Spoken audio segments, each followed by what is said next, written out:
अपनी ऐतिहासिक सांस्कृतिक धरोहरों के लिए प्रसिद्ध है। ये प्रदेश न केवल अपने भव्य किलों, महलों और मंदिरों के लिए जाना जाता है, बल्कि इसकी अनूठी लोक संस्कृति, उत्सवों और परंपराओं के कारण भी विशेष स्थान रखता है। मुख्यमंत्री श्री भजनलाल शर्मा के नेतृत्व में राजस्थान के पर्यटन की अपार संभावनाओं को धरातल पर उतारा जा रहा है। मुख्यमंत्री श्री भजनलाल शर्मा का विजन है कि राजस्थान न सिर्फ ऐतिहासिक परिदृश्य तक सीमित रहे, बल्कि धार्मिक पर्यटन और नाइट टूरिज्म के लिए भी देश विदेश में विख्यात हो। प्रदेश में धार्मिक पर्यटन को बढ़ावा देने के लिए मुख्यमंत्री श्री शर्मा ने कई अभूतपूर्व पहल शुरू की है और इसी दिशा में राजस्थान सरकार ने अब मेवाड़ के ऐतिहासिक धरोहरों और धार्मिक स्थलों के विकास का भी काम शुरू कर दिया है। मुख्यमंत्री श्री भजनलाल शर्मा ने राजस्थान की ऐतिहासिक धरोहरों एवं धार्मिक पर्यटन को विकसित करने के लिए अनेक महत्वपूर्ण कार्य किए हैं। सरकार ने पर्यटन स्थलों के संरक्षण और विकास के लिए विशेष योजनाएं लागू की हैं। ऐतिहासिक स्मारकों के जीर्णोद्धार, पर्यटन सुविधाओं के विस्तार, धार्मिक स्थलों की स्वच्छता और वहां सुविधाओं के विकास पर विशेष ध्यान दिया जा रहा है। मुख्यमंत्री ने चित्तौड़ दुर्ग को विश्व की ऐतिहासिक धरोहर बताते हुए कहा कि स्वाभिमान की इस धरा पर संपूर्ण देश गौरवान्वित है।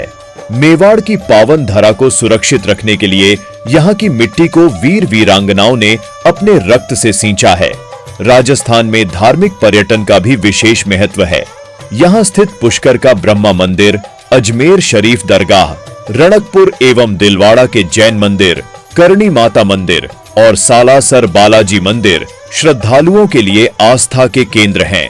ये धार्मिक स्थल न केवल आध्यात्मिक शांति प्रदान करते हैं, बल्कि राजस्थान की धार्मिक सहिष्णुता और सांस्कृतिक विविधता को भी दर्शाते हैं। मुख्यमंत्री श्री भजनलाल शर्मा ने कहा है कि पर्यटन सर्किट के माध्यम से मेवाड़ के धार्मिक एवं पर्यटन स्थलों का विकास होगा। यह सर्किट चित्तौड़गढ़, उदयपुर, राजसमंद, नाथद्वारा, कुंभलगढ़ और हल्दी घाटी जैसे ऐतिहासिक और धार्मिक स्थलों को जोड़कर पर्यटन को बढ़ावा देगा। सरकार ने इस योजना के तहत सड़क सुविधाओं में सुधार, होटलों और पर्यटक विश्राम गृहों के निर्माण और आधुनिक सुविधाओं के विकास पर विशेष ध्यान दिया है।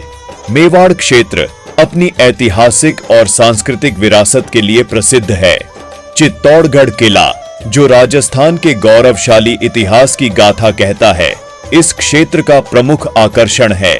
नाथद्वारा स्थित श्रीनाथ जी मंदिर, जहां देश भर से श्रद्धालु दर्शन के लिए आते हैं, को भी इस सर्किट के माध्यम से और अधिक सुविधाजनक बनाया जा रहा है। कुंभलगढ़ किला, जो अपनी अजेय दीवारों और प्राकृतिक सौंदर्य के लिए प्रसिद्ध है, इस योजना के तहत विशेष रूप से संरक्षित किया जा रहा है। मुख्यमंत्री श्री भजनलाल शर्मा ने कहा कि हमारी सरकार प्रदेश के ऐतिहासिक वैभव को संरक्षित करने का काम कर रही है।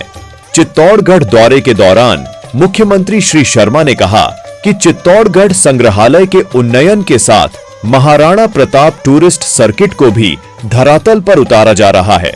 उन्होंने कहा कि सीता माता अभयारण्य, ऋषभदेव, गौतमेश्वर मंदिर, मातृ कुंडिया सहित विभिन्न पर्यटक स्थलों को शामिल करते हुए 100 करोड़ रुपए व्यय कर ट्राइबल टूरिस्ट सर्किट विकसित किया जा रहा है। साथ ही चित्तौड़गढ़ में संचालित लाइट एंड साउंड शो का उन्नयन, छतरंग मोरी चित्तौड़गढ़ में रोपवे सुविधा देना, 7,100 करोड़ रुपए की लागत से चित्तौड़गढ़ एवं भीलवाड़ा के बांधों को भरने संबंधी कार्य किए जा रहे हैं।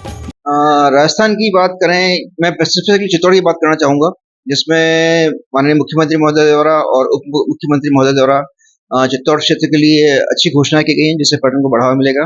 सर्वप्रथम बात करें तो चित्तौड़ दुर्ग पर जो समस्या आती है ट्रैफिक कंजेशन की, उसके निराकरण के लिए एक रोपवे की घोषणा की गई है, जो चतरंग मौरी से विद्यानगर गांधीनगर जो है उस क्षेत्र में एक रोपवे बनाने की जाने की घोषणा की गई है, जिसकी फाइल ऑलरेडी प्रोसेस में है। केंद्र सरकार से अनुमति आने की पूर्ण संभावना है। नेक्स्ट बात करें तो लाइट एंड साउंड शो हमारा जो चित्तौड़ फोर्ट पर चलता है, उसके अपग्रेडेशन की बात हुई है, जिसको 3D मैपिंग के अनुसार जिस तरह एक लेटेस्ट टेक्नोलॉजी से उसको अपग्रेड करना है, वो एक घोषणा है जो एक नया आकर्षण बन जाएगा टूरिस्ट के लिए। फिर बात करें तो महाराणा प्रताप सर्किट की घोषणा हुई है पिछले वर्ष, जिसमें 100 करोड़ की राशि का प्रावधान किया गया है, जिसमें उदयपुर, राजसमंद और चित्तौड़गढ़ को जोड़ते हुए पूरा एक महाराणा प्रताप से संबंधित जितने भी स्थान हैं उनको विकास किया जाएगा और नया अट्रैक्शन टूरिस्ट के लिए बनाया जाएगा। इस वर्ष की बात करें घोषणा में तो ट्रैवल सर्किट की घोषणा हुई, जिसमें चित्तौड़ जिले से मातृकुंडिया एवं सीता माता सेंचुरी का पार्ट लिया गया है, जो टूरिस्ट के लिए डेवलप किया जाएगा। और मातृकुंडिया के लिए अभी एग्जीक्यूटिव एजेंसी आरटीडीसी है और उन्होंने इसके लिए वर्क ऑर्डर्स इशू कर दिए हैं। अभी पिछले हफ्ते ही इसका वर्क ऑर्डर इशू हुआ है, करीब 3.25 करोड़ का वर्क ऑर्डर इशू कर दिया है। देखिए, निश्चित रूप से जब जिस तरह के विकास कार्य होंगे तो पर्यटन को भी बढ़ावा मिलने वाला है। अभी हम बात करते हैं तो चित्तौड़ में केवल जो भी एक आम बात करेंगे तो चित्तौड़ दुर्ग के अलावा कोई ऐसा अट्रैक्शन उपलब्ध नहीं है। मगर जब ये महाराणा प्रताप सर्किट की बात हुई, मातृकुंडिया की बात हुई, सीता माता सेंचुरी की डेवलपमेंट की बात हुई, तो ऑब्वियसली ये नए नए अट्रैक्शंस टूरिस्ट के लिए अवेलेबल होंगे तो उनका ठहराव भी बढ़ेगा और पर्यटन को बढ़ावा मिलेगा। इस योजना से स्थानीय अर्थव्यवस्था को भी बढ़ावा मिलेगा। पर्यटन स्थलों पर अधिक पर्यटकों के आगमन से होटल व्यवसाय, हस्तशिल्प उद्योग, स्थानीय बाजार और रोजगार के नए अवसर खुलेंगे। सरकार ने स्थानीय कारीगरों और हस्तशिल्प कलाकारों को विशेष सहायता प्रदान करने की योजना बनाई है, जिससे पारंपरिक राजस्थानी कला और शिल्प को भी प्रोत्साहन मिलेगा। मुख्यमंत्री श्री भजन लाल शर्मा की सरकार डिजिटल माध्यमों से भी राजस्थान के पर्यटन स्थलों को विश्व स्तर पर प्रचारित करने के लिए कार्य कर रही है। Social media, online booking platform और वर्चुअल टूर जैसे डिजिटल साधनों का उपयोग करके राजस्थान के धार्मिक और ऐतिहासिक स्थलों की लोकप्रियता बढ़ाई जा रही है।